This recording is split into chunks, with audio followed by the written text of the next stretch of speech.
Hello, this is Dave Brooks, the manager of Conservation Services at Spring Valley, reporting for BCUZ TV, and I'm here at Spring Valley on this wonderful, beautiful spring evening for our sunset fire and picnic on the prairie. It's something we've been doing for several years now, weather dependent, and since it's a beautiful night, we have a great crowd. We're gonna light a fire in a bit after these folks have gotten a bite to eat and heard a little bit about why we're gonna light a fire in the prairie. And it's a really neat program, and you'll get to see more in just a bit here, and I'm going to hear more about it as well. So enjoy.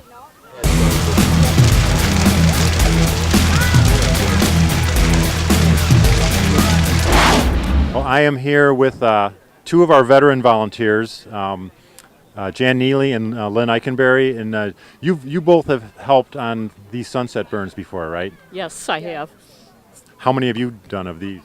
As many as we've done. Oh. I've done 2, and then of course last year was rained out, so we didn't get to do it last year. That's right. So yeah, this is very weather dependent, and we have a beautiful night here tonight. So I'm guessing that this is one of those volunteer duties that seems like more of a party than work. So It's really a super treat to be able to see the fire burning at night. It's something special. It doesn't look like that during the day. Lynn and Jan are just a couple of our burn crew, which numbers it's over a dozen for this one, and I don't know that we need a dozen, but everyone wants to help, so it's the fact of the matter though is that where we live in the Midwest, though it's not as dry as it is out in the mountain states in the West or out in the Southwest, much of the Midwest was originally a fire dependent landscape. It was a landscape that burned on a regular basis, and if we would have going back about 200 years, 300 years or so, before there were many white people at all around here, it was mainly the Native Americans who lived here, you probably would have seen fires burning on the landscape just about every fall, and sometimes in the spring as well. So, and those fires have been around for hundreds, if not thousands of years. And of course, fires can be started naturally by a thunderstorm, a stroke of lightning. If there's not a lot of rain, can ignite dry grass or tinder and can start a fire that way. But in the Midwest here, the guess is that a lot of the fires were actually started by the Native Americans. They knew that the landscape would benefit from the fires, that after the fire had passed over, the grass would grow green, and green grass brings in grazing animals, things like bison and elk and deer and things like that. And those, of course, were the main food source for the Native people. Hello everybody, I'm Matt. I've been with the district for 14 years and involved in the burn program for that long. The suits that you see them wearing are not only so they stand out in a crowd and people can see them, but they're also they're fire retardant suits.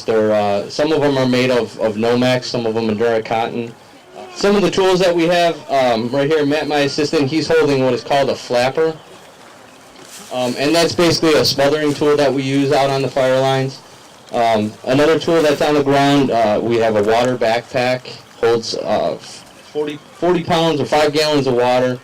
And then also next to that is our drip torch.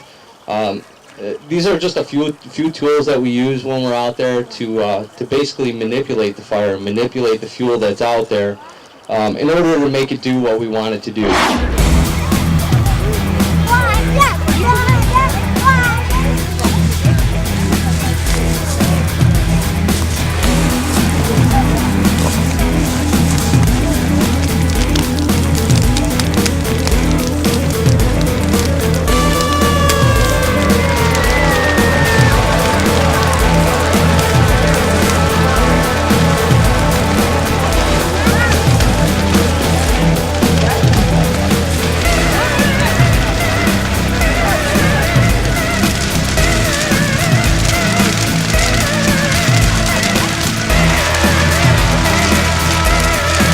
The burn's dying down now. The final little embers going out. But first of all, was this your first time seeing this? Have you ever seen a fire like this before? No, this is my first time. My first time you? too. Hopefully not the last, but the first. Okay. I've actually done them before here. That's Yep. right, Yeah, yeah. absolutely. My first time is First great. time. All right. Well, did it live up to your expectations, Joe? You probably hyped it for him, but Absolutely, yeah. but what do you guys think? The ones who were here for the first time. I liked it a lot. It was really good. It was amazing. I loved it. I didn't even know what to expect. This was awesome. just awesome to watch. Yeah, it was really cool. That is. The last of the flames are about to be put out by the fire crew here, but it has been an awesome night here at our Sunset Fire and Picnic on the Prairie. We had over 200 people who were very excited to see the fire finally get started, and it was quite a sight to see. So we do this every year in early April, weather permitting, and I hope you'll be able to come and join us and learn more about how we manage the Schaumburg Park District natural areas with fire.